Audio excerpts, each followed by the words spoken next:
Hello dear students, कैसे हैं आप सब? एकदम बढ़िया।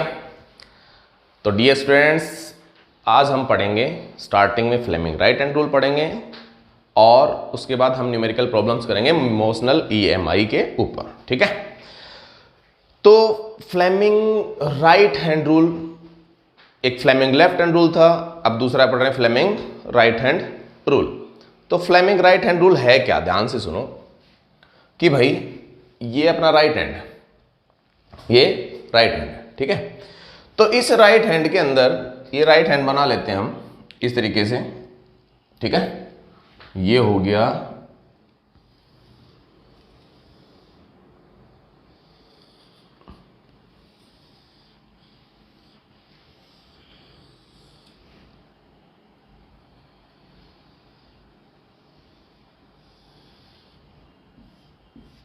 ये राइट हैंड है, ठीक है। ठीक ठाक बन गया ना? सही है। देखो ये फोर फिंगर है, ये सेंट्रल फिंगर बोल दें इसको, मैंने ऐसे दिखाया, ऐसे रिप्रेजेंट करके दिखाया है। देखो क्योंकि 3D में तो बना नहीं सकते, ठीक है। जैसा भी बना है ठीक ठाक बन गया मेरे ख्याल से, ठीक है। ये है थंब, ये है थंब। लेफ्ट हैंड रूल कब था कि अगर कोई भी चार्ज या कोई भी कंडक्टर मैग्नेटिक फील्ड के अंदर रख दिया और वो करंट कैरी कर रहा है, तो उसके अंदर जो फोर्स की डायरेक्शन होती थी वो फ्लेमिंग लेफ्ट हैंड रूल से निकालते थे। समझ में आया? अब जो बात कर रहे हैं राइट हैंड रूल के अंदर, फ्लेमिंग राइट हैंड रूल क्या बताता है कि अगर कोई भी कंडक्टर मैग्नेटिक फील्ड के अंदर मूव कर रहा है, ठीक है, तो उसके अंदर ये तीनों म्यूचुअली परपेंडिकुलर होने चाहिए। होता हमने लास्ट लेक्चर में डिस्कस कर लिया था, ठीक है। Motion of conductor, length of conductor और मैग्नेटिक फील्ड म्यूचुअली परपेंडिकुलर होंगे तभी तो इंड्यूस्ड ईएमएफ जनरेट हुआ था, ठीक है। बताया था उसके BLV इक्वल टू BLV जो आया था। तो उसकी डायरेक्शन क्या होगी? एक तो डायरेक्शन हमने रूल चेंज इन फ्लक्स के से बता दिया था डायरेक्शन। अब जो दूसरी हम डायरेक्शन बताएंगे, राइट हैंड रूल से भी इसकी डायरेक्शन दी जा सकती है, ठीक है। आराम से कैसे दी जाएगी, ध्यान सुन लो। ये है फोर फिंगर, ठीक है, फर्स्ट फिंगर बोल दो। ये है सेंट्रल फिंगर और ये है थंब। इनको म्यूचुअली परपेंडिकुलर ऐसे रख दिया जाए, म्यूचुअली परपेंडिकुलर तीनों के तीनों।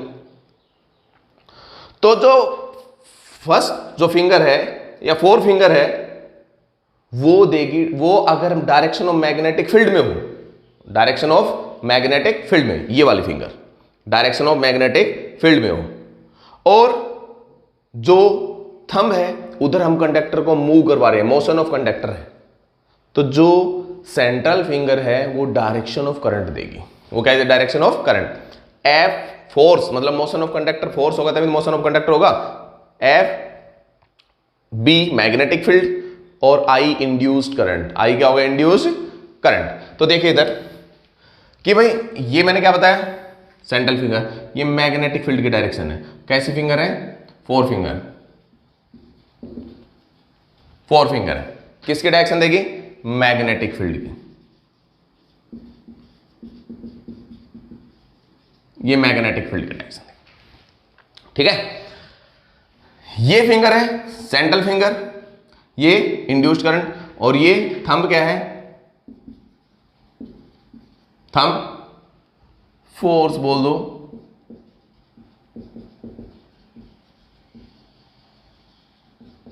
कंडक्टर बोलते हैं, मोशन ऑफ कंडक्टर, ठीक है। तो ये क्या देगी?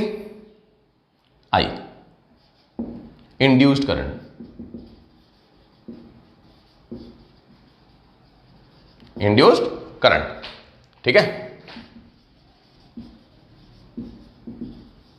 Central finger. समझ में आया कि नहीं आया? दोबारा सुनिए मेरी बात, ध्यान से सुनो। कुछ नहीं है, जैसे पहले वाला था लेफ्ट हैंड रूल वैसे के वैसे ये है। इसमें क्या बताया कि अगर हम राइट हैंड, लेफ्ट नहीं राइट हैंड के फोर फिंगर, सेंट्रल फिंगर और थंब को म्यूचुअली परपेंडिकुलर करते हैं, तो अगर कोई भी कंडक्टर के मैग्नेटिक फील्ड में रखा है तो उसके डायरेक्शन ऑफ मैग्नेटिक फील्ड तो कौन कौन सी उंगली पॉइंट करेगी? फोर फिंगर पॉइंट करेगी। थंब क्या पॉइंट करेगा? Direction of motion of conductor, जहां कंडक्टर मूव कर रहा है, ठीक है, मोशन ऑफ कंडक्टर बोल दो, ठीक है, या फोर्स की डायरेक्शन जिधर लगी हुई है वो बोल दो। Then the central finger gives the direction of induced current, direction of induced current central finger देगी। इसको लिखें तो कैसे लिखेंगे? If we stretch first finger या fourth finger, central finger and thumb of right hand mutually perpendicular to each other, ठीक है, then the first finger और fourth finger points the direction of magnetic field, thumb points the direction of motion of conductor और force, then the central finger gives the direction of induced current. ये है हमारा Fleming right hand rule, Fleming right hand rule. समझ में आया नहीं है? जैसे कोई भी हम बोल दें, इस पे क्वेश्चन करें, इधर देखो, इधर ये सपोज एक मैग्नेटिक फील्ड है, कोई भी मोशनल ईएमआई के अंदर जैसे किया था ना, उससे भी हम कर सकते हैं। अभी जैसे ये हमने पहले क्वेश्चन किया था, उसी को बता देते हैं कि ये कॉइल रखी हुई है, ये इसके ऊपर मूवेबल है, ये कांस्टेंट है, ये इधर v वेलोसिटी से मूव करती है, तो इंड्यूस ईएमएफ तो तुम्हें पता क्या आएगा, इसकी लेंथ अगर l है तो क्या बोलेंगे, मैग्नेटिक फील्ड b है तो E इजिकल टू तो BLV आएगा, ये तो हमें पता है। लेकिन इसके डायरेक्शन ऑफ करंट कैसे आएगी, इंड्यूस्ड करंट की डायरेक्शन कैसे आएगी? देखो ध्यान से, इसको पॉइंट किया हमने अंदर की तरफ, देखो ध्यान से, इसको पॉइंट किया हमने अंदर, ठीक है। अब देखो मोशन कहाँ है, जिधर v है, इधर फोर्स, तो देखो इंड्यूस्ड करंट कैसे आया, ऊपर की तरफ, तो करंट की डायरेक्शन क्या आई, ऊपर की तरफ आई कि नहीं आई? चाहे इलेक्ट्रॉन जहां मूव कर रहे हो उसके उसी बोल दो, तो इंड्यूस्ड करंट की डायरेक्शन क्या आई, ऊपर की तरफ आई कि नहीं आई? समझ में आ गया? समझ में आया कि नहीं आया? तो ये इंड्यूस्ड करंट की डायरेक्शन इस तरीके से इसमें दी जाती है, पहले इसको नोट करो, कर ले नोट भाई। अब करते हैं इसके ऊपर न्यूमेरिकल्स।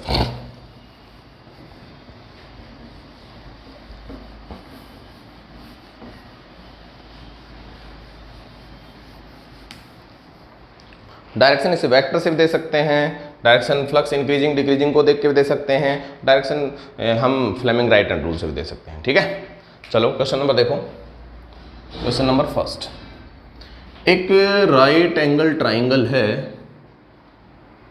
राइट एंगल ट्राइंगल लेते हैं, ये ले लेते हैं, अबे इतना बुरा, ये देखो, ये राइट एंगल ट्राइंगल, ये एंगल दे रखा है थीटा, इसमें दे रखा ए बी और सी, ठीक है। ये मैग्नेटिक फील्ड में रखी हुई है और मैग्नेटिक फील्ड की डायरेक्शन चलो ऊपर ले लेते हैं, अब की बारी डायरेक्शन मतलब ऊपर है, इनवर्ड, मतलब ये यहाँ पे सभी में डॉट डॉट लगा सकते हो तुम, अगर डॉट डॉट नहीं लगाए तो इसमें रिप्रेजेंट करके दिखा दिए, आउटवर्ड का तो होता है, ये आउटवर्ड मैग्नेटिक फील्ड है इसे, और ये v वेलोसिटी से मूव कर रहा है मैग्नेटिक फील्ड के अंदर, ठीक है, ये पूरा मैग्नेटिक फील्ड है, यूनिफॉर्म मैग्नेटिक फील्ड है, इसकी लेंथ है भाई l, लेंथ इसकी क्या है, l है। क्वेश्चन ये है कि इसके ऊपर find the induced EMF first BC, देखो arm BC, second AB, third AC और फोर्थ है ABC लूप, ABC लूप के ऊपर कितना आएगा, ठीक है, ये हमारा क्वेश्चन है। अब करते हैं शुरू। सबसे पहले देखो ध्यान से सुनो, मैग्नेटिक फील्ड आउटवर्ड ध्यान रखना इसमें ना। सबसे पहले आर्म BC के ऊपर कितना आएगा, ठीक है। तो आर्म BC के ऊपर, तो फर्स्ट देखो सॉल्यूशन इसका, फर्स्ट BC के ऊपर कितना आएगा, एक अकेला ले लेते हैं, ये लिया, ठीक है, मैग्नेटिक फील्ड है आउटवर्ड, ये B है आउटवर्ड, ठीक है, ये B की वैल्यू मैग्नेटिक फील्ड, ये v वेलोसिटी से लेंथ कितनी है इसकी, l है, लेंथ कितनी है, एल है। तो इंड्यूस्ड ईएमएफ कितना आएगा,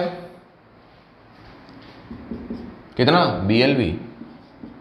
BLV क्यों, क्योंकि BL और V तीनों म्यूचुअली परपेंडिकुलर हैं, बाहर इधर, ये समझ में आया कि नहीं है, तीनों के तीनों एक दूसरे में क्या कर रहे हैं, म्यूचुअली परपेंडिकुलर है। लेंथ ऐसे है, V इधर है और B इधर है, तीनों म्यूचुअली परपेंडिकुलर है कि नहीं है। तो E इक्वल टू कितना आएगा, BLV आएगा, E इक्वल टू BLV आ गया, कोई दिक्कत वाली बात नहीं है।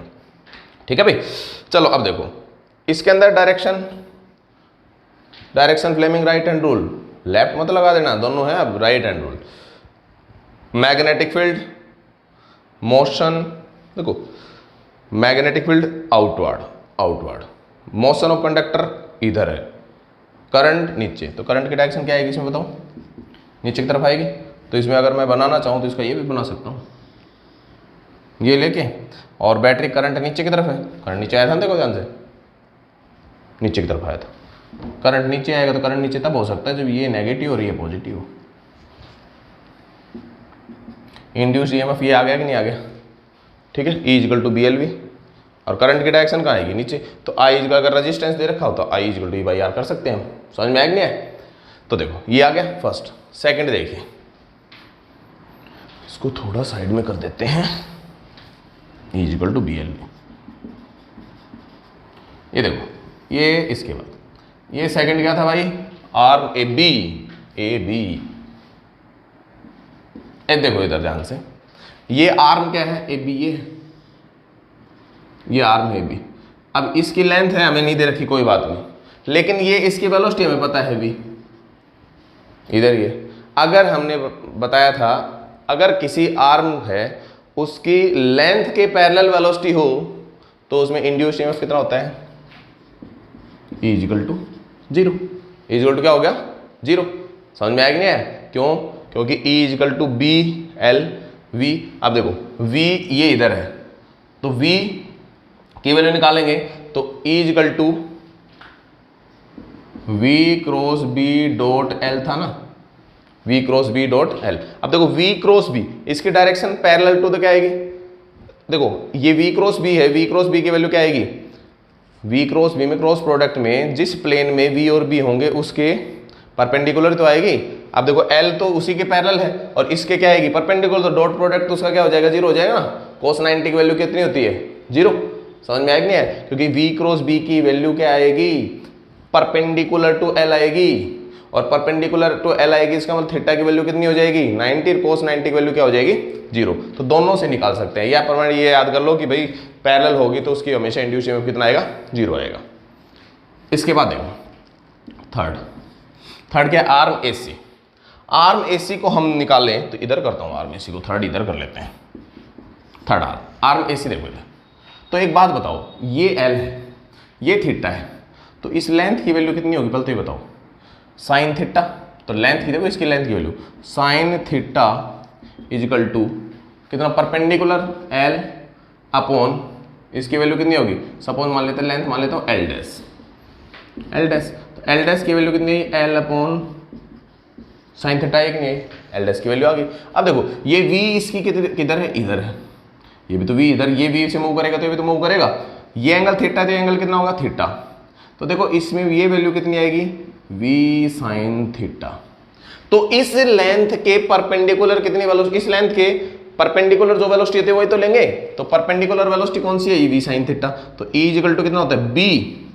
अब देखो L डैश और इनटू V की वैल्यू कितनी आएगी, V साइन थीटा। वो वेलोसिटी जो लेंथ के परपेंडिकुलर हो और मैग्नेटिक फील्ड के परपेंडिकुलर हो तो E equal to BLV sine theta आएगा। तो इसके परपेंडिकुलर वेलोसिटी कितना है, V sine theta. L dash की वैल्यू पुट करो तो E इक्वल टू कितना है, B L upon sine theta into V sine theta. Sine theta उड़ गया तो E इक्वल टू कितना आया, BLV। E इक्वल टू कितना आएगा, BLV। इसमें भी इंड्यूस्ड ईएमएफ कितना आएगा, BLV। और इसमें direction right hand rule, right hand rule क्या कहता है, मैग्नेटिक फील्ड इधर बार, मोशन ऑफ कंडक्टर, देखो इसमें मोशन ऑफ कंडक्टर ये मानने जाएगा इधर, तो इसके अंदर देखो करंट की डायरेक्शन किधर आ रही है, देखो नीचे की तरफ आ रही है, तो करंट की डायरेक्शन नीचे की तरफ आ रही है, तो इसका मतलब इसमें करंट कैसा आएगा, इसमें ये माना जाएगा, ये ऐसे, ठीक है, इसमें करंट की डायरेक्शन नीचे की तरफ है तो ये वही नेगेटिव, ये पॉजिटिव, ये हो गया सी था, ये क्या था, ए था। एसी में करंट की डायरेक्शन वही आएगी, इंड्यूस्ड ईएमएफ सेम है, ठीक है। ईएमएफ की दोनों की वैल्यू क्या है, बराबर है। अब क्या पूछा है, लूप एबीसी के अंदर कितना ईएमएफ आएगा। तो लूप एबीसी के अंदर हम देखें तो इसका मतलब देखो ध्यान से एक चीज देखें, इसके अंदर क्या किया जाए कि भाई इसमें भी वही बैटरी बन रही है, देखो इधर ये ऐसे बना, ये ऐसे बना,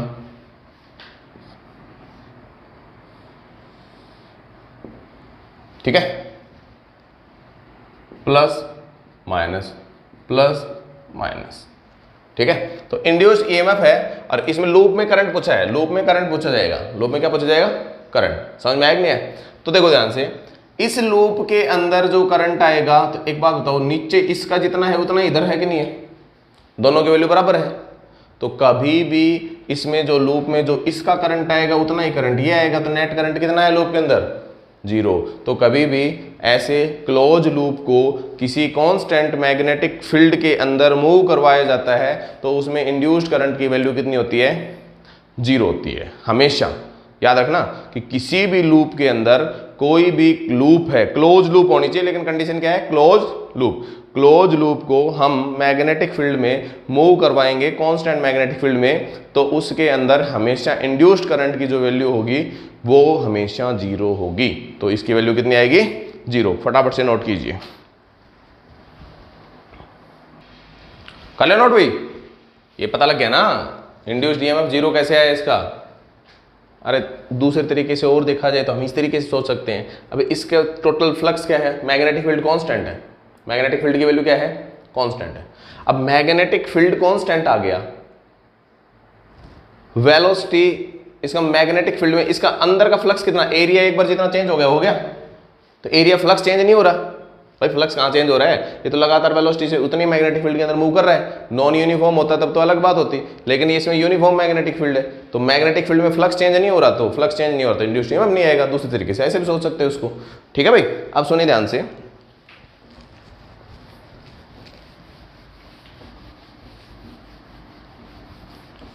नेक्स्ट जो क्वेश्चन है वो क्या है, इधर देखिए,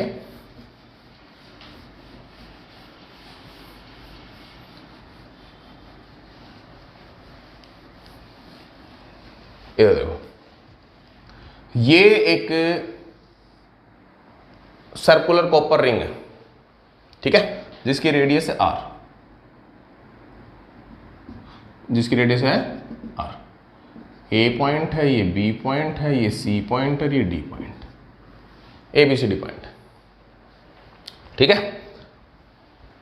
ये मैग्नेटिक फील्ड में रखी हुई, परपेंडिकुलर मैग्नेटिक फील्ड, ये मैग्नेटिक फील्ड है इसका,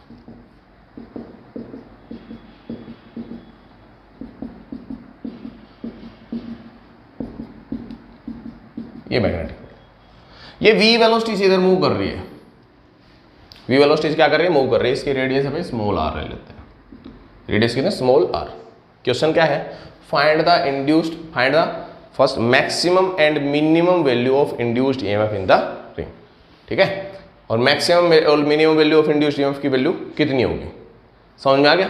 तो देखो इधर पहले निकालते हैं, ई मैक्सिमम निकालना है हमें, और दूसरा क्या निकालना है, ई मिनिमम निकालना है, ठीक है।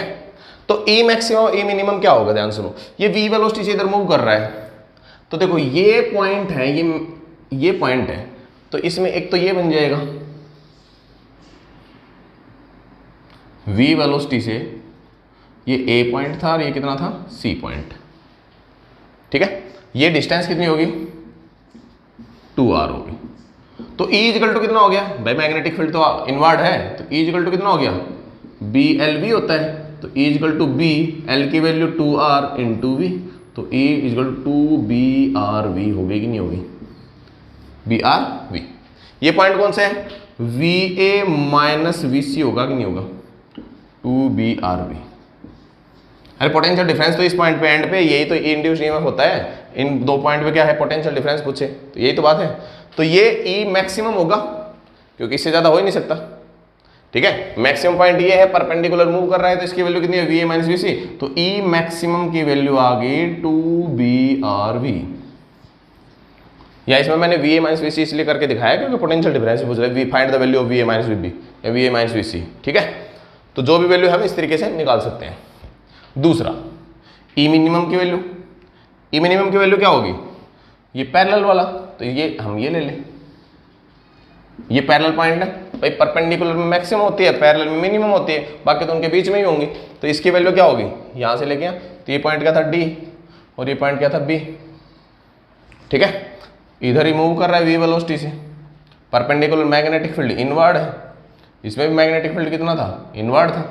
तो ये भाई इसकी वैल्यू कितनी होगी, सीधी सीधी बात है जीरो होगी। इसकी वैल्यू कितनी होगी, जीरो। क्यों, क्योंकि पैरेलल टू लेंथ अगर वी होगी, वेलोसिटी होगी, तो वो जीरो होगा उसके अंदर इंड्यूस्ड ईएमएफ। तो ई मिनिमम की वैल्यू कितनी होगी, जीरो होगी कि नहीं होगी। ई मिनिमम कितना हो गया, जीरो। समझ में आया कि नहीं है।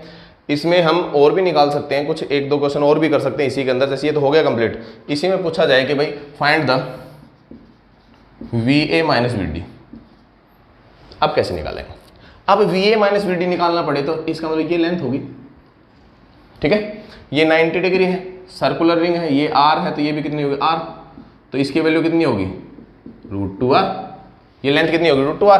तो ये लेंथ ऐसे है और इसकी वैल्यू कितनी है, √2r है। और ये मूव किधर कर रही है, इधर भी वेलोसिटी से मूव कर रही है। तो इसका मतलब जो एंगल ये बनाएगा उतना ही एंगल बनाएगा ना इससे जो एंगल, तो ये कितना एंगल होगा, देखो ये बराबर है, ये बराबर, तो ये 45, ये 45, तो ये एंगल कितना हो जाएगा, 45 होगा कि नहीं होगा। ठीक है, तो इसकी ये वैल्यू कितनी होगी, v sin 45, v sin 45। ये पॉइंट है ए और ये पॉइंट है डी। समझ में आया कि नहीं आया। अब लगा दें equal to B L V, लगा दो। तो E इजिकल टू बी कितना भाई, बी, एल कितनी है √2r और v कितनी हुई, v sin 45। तो E की वैल्यू कितनी होगी, b √2r और इसकी वैल्यू कितनी है, v sin 45, v sin 45 1/√2 BRV होगी कि नहीं होगी, BRV। समझ में आया कि नहीं है। तो ये VA माइनस VD BRV के बराबर होगी, BRV के क्या होगी, बराबर होगा। समझ में आ गया, करो नोट। हाँ भाई, नेक्स्ट क्वेश्चन देखो। The horizontal component of earth magnetic field at a place is 3 × 10⁻⁴ Tesla and the dip is 53 degree. A metal rod of length 25 centimeter is placed in the north-south direction and is moved at constant speed of 10 centimeter per second towards east. Calculate the induced EMF in the rod. अब सुनो ध्यान से, जब भी अर्थ के ऊपर कोई भी अर्थ के मैग्नेटिक फील्ड की वजह से इंड्यूस्ड EMF निकालना हो तो सुनो ध्यान से, हमने एंगल ऑफ डिप पढ़ा है, एंगल ऑफ इंक्लिनेशन डिक्लिनेशन, ठीक है, या डिक्लिनेशन इंक्लिनेशन हॉरिजॉन्टल कंपोनेंट हमें पढ़ा है। ठीक है, तो अर्थ का हमेशा वर्टिकल कंपोनेंट यूज होगा। तो देखो ध्यान से, ये तो है अर्थ का मैग्नेटिक फील्ड, नहीं सॉरी, अर्थ नॉर्थ साउथ और वेस्ट ईस्ट ही होगा। अगले ने क्या बोला है, किधर है अर्थ के ऊपर, कहाँ प्लेस्ड है, रोड कितनी है, length 25 centimetre, place in the north south direction.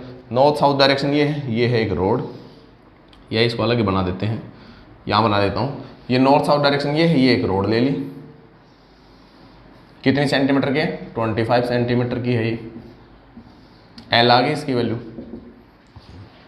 ठीक है, अब सुनो, v कितनी है, इधर है, कितनी, 10 सेंटीमीटर पर सेकेंड, कहाँ है, 10 सेंटीमीटर पर सेकेंड, मीटर पर सेकेंड, ये है v। ठीक है, अब मैग्नेटिक फील्ड कौन सा है, इसने क्या बताया, देखो ध्यान से, अर्थ मैग्नेटिक फील्ड प्लेस 3, ये हॉरिजॉन्टल कंपोनेंट है, जो BH की वैल्यू, क्योंकि हॉरिजॉन्टल कंपोनेंट की वजह से तो कोई मैग्नेटिक फील्ड इसके अंदर नहीं देखे, तो इसके अंदर क्या बोला जाएगा, ये तो BH दे रखा है अगले ने, तो BH की वैल्यू कितनी दे रखी है, 3 × 10⁻⁴ टेस्ला। हमें तो परपेंडिकुलर चाहिए, तो हमें तो वर्टिकल कंपोनेंट चाहिए, तो वर्टिकल कंपोनेंट तो क्या होगा, BV होगा। अब एंगल ऑफ डिप के अंदर हॉरिजॉन्टल कंपोनेंट और वर्टिकल कंपोनेंट में क्या रिलेशन था, हमें पता है tan del is equal to BV by BH की वैल्यू आती है कि नहीं आती? तो वर्टिकल कंपोनेंट क्या होगा? BV is equal to BH tan del, BV is equal to BH tan del. मतलब फिर से बता रहा हूं, इंड्यूस्ड ईएमएफ होगा वो B अर्थ के अंदर वर्टिकल कंपोनेंट LV होगा। B वर्टिकल कंपोनेंट लेंगे, हमेशा वर्टिकल कंपोनेंट ही लेंगे। तो देखो ध्यान से, E की वैल्यू के B वर्टिकल कंपोनेंट कितना हो गया? BH tan डेल L और V पुट कर देते हैं। E equal to BH, BH की वैल्यू कितनी है? 3 into ten raise to power minus 4 into ten 53 degree, L 25 into ten raise to power minus 2, ये क्या आ गया? मीटर में कन्वर्ट कर दिया। और V की वैल्यू कितनी है? 10 सेंटीमीटर पर सेकंड है, तो 10 सेंटीमीटर पर सेकंड को किस में कन्वर्ट करें? मीटर पर सेकंड में कन्वर्ट करेंगे। तो 10 सेंटीमीटर पर सेकंड मीटर पर सेकंड में कन्वर्ट करेंगे किस तरीके से, किससे मल्टीप्लाई कर दें?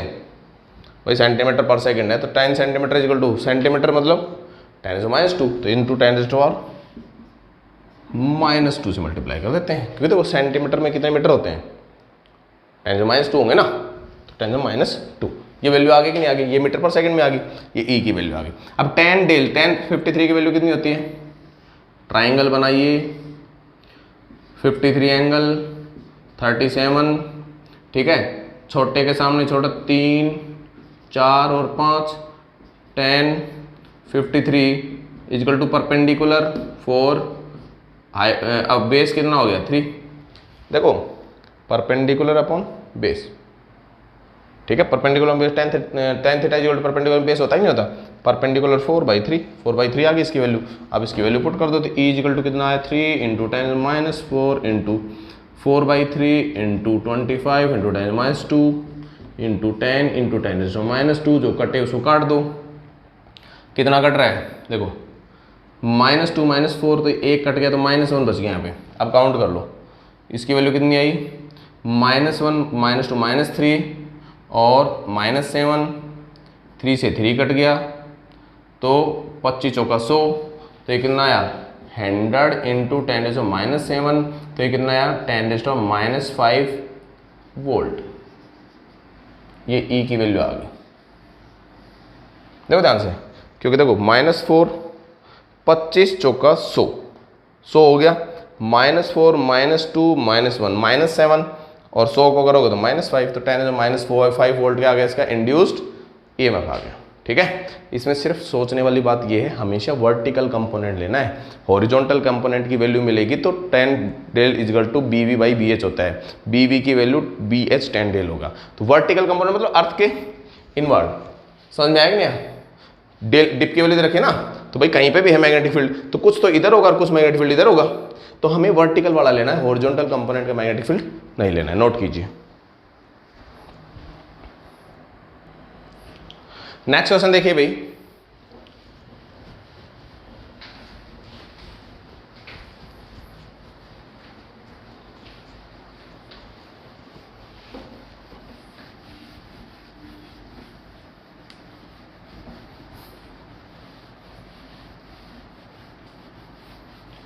इधर देखिए,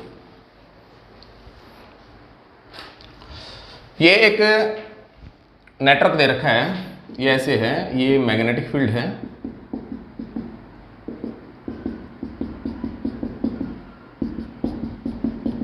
ये इस तरीके का नेटवर्क। इसके अंदर एक मेटल की स्क्वायर है एक, यस,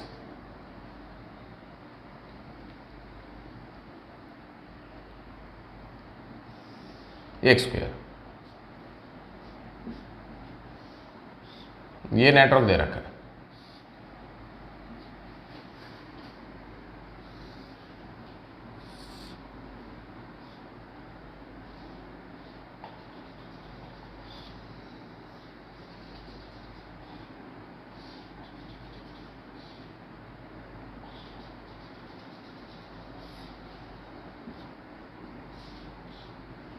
ये देखिए, ये इस तरीके का नेटवर्क दे रखा है। इन सब की वैल्यू 3 ओम, 3 ओम है इसकी वैल्यू सबकी।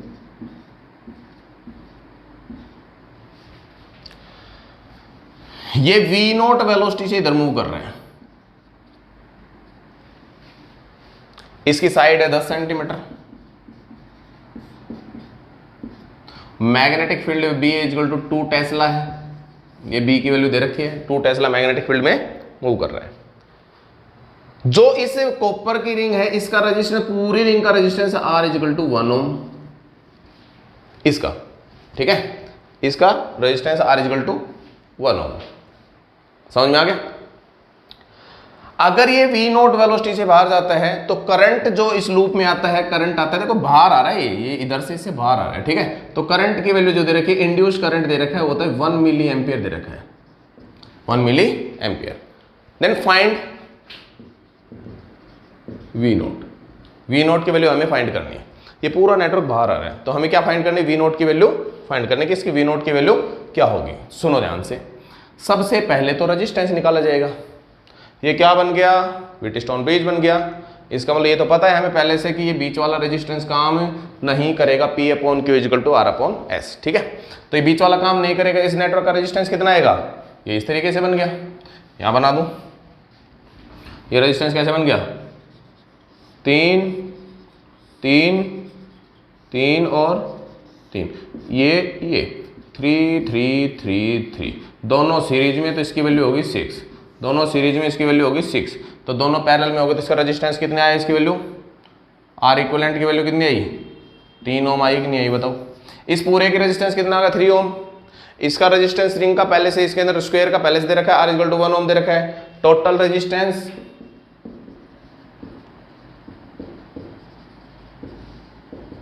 कितना हो गया? 3 + 1 equal to 4 ohm. Total resistance कितना हो गया? 4 ओम। इस पूरे नेटवर्क का रेजिस्टेंस, टोटल रेजिस्टेंस, ठीक है। अब सुनिए ध्यान से, इसकी डायरेक्शन भी बताने की, इंड्यूस करंट की डायरेक्शन क्या होगी। वी नोट की वैल्यू हमें नहीं पता, निकालनी है वो वैल्यू। तो लेंथ कितनी है? 10 सेंटीमीटर, तो ये भी कितनी है? 10 सेंटीमीटर, क्योंकि स्क्वायर बता रहे हैं, तो ये कितनी होगी? 10 सेंटीमीटर। अब चलिए, E इक्वल टू कितना होता है? BLV होता है कि नहीं होता? BLV नोट आ जाएगा यहाँ पे, तो E equal to BLV naught हो गया। करंट कितना होता है? I equal to E by total resistance. Total resistance, पूरा रेजिस्टेंस होगा ना, जितना भी लूप उसका रेजिस्टेंस लिया जाता है। कभी इसका ले लो, कभी लूप का रेजिस्टेंस ले लो, तो गलत हो जाएगा। तो I इक्वल टू कितना हो गया? I इक्वल टू E की value BLV note divided by resistance, total resistance R ले लेते हैं, ठीक है, 4 वैल्यू। तो इसकी वैल्यू कितनी आएगी? देखो इसकी वैल्यू, ये 4 ओम लिख देता हूँ, या टोटल रेजिस्टेंस लिख दो। अब वैल्यू पुट कर देते हैं। आई की वैल्यू कितनी है? 1 मिली एम्पियर, तो 1 × 10⁻³ में एम्पियर हो गया। बी की वैल्यू 2 टेस्ला दे रखी है क्वेश्चन में पहले से। लेंथ 10 सेंटीमीटर, तो 10 × 10⁻² मीटर में होगी। और वी नोट की वैल्यू हमें नहीं पता, इसकी निकालनी है। टोटल रेजिस्टेंस कितना है? 4 है। तो देखो -3 -2 -1 बच गया, ठीक है भाई। ये 4 इधर आ गया, तो 4 × 10⁻1 इक्वल टू कितना आ गया? 20 वी नोट। वी नोट की वैल्यू कितनी आ गई? 4 × 10⁻1 डिवाइड बाई 20, 20। तो वी नोट की वैल्यू कितनी आ गई? 1/50 लिख सकते हैं, 1/50, क्योंकि 10 - 1/50 मीटर पर सेकंड आएगी कि नहीं आएगी? मीटर पर सेकंड। सेंटीमीटर पर सेकंड में पूछा है, इसकी वैल्यू किससे मल्टीप्लाई कर दो? 100 से मल्टीप्लाई कर दो उसको। समझ में आएगी नहीं है? तो इसकी वैल्यू कितनी आएगी? V naught equal to 100 divide by 50 centimetre पर सेकंड। तो वी नोट की वैल्यू आ गई 2 सेंटीमीटर पर सेकंड, इसकी वी नोट की वैल्यू। दूसरी बात क्या कि भाई इसके अंदर डायरेक्शन क्या होगी? राइट हैंड रूल, मूव किधर कर रहा है? ये मूव कर रहा है इधर। इस पॉइंट पे देख लेंगे करंट की डायरेक्शन, इधर मैग्नेटिक फील्ड अंदर, ऊपर की तरफ करंट आएगा, करंट ये आएगा, तो इसमें क्लॉकवाइज डायरेक्शन आएगी कि नहीं आएगी? डायरेक्शन ऑफ करंट क्या आएगी? क्लॉकवाइज आएगी, ठीक है। नोट कीजिए, कर लिया नोट भाई? तो आज के लिए ये टॉपिक यहीं पे हम ख़त्म करते हैं। कुछ और क्वेश्चन करेंगे जो कि नेक्स्ट लेक्चर में होंगे। Okay, bye bye.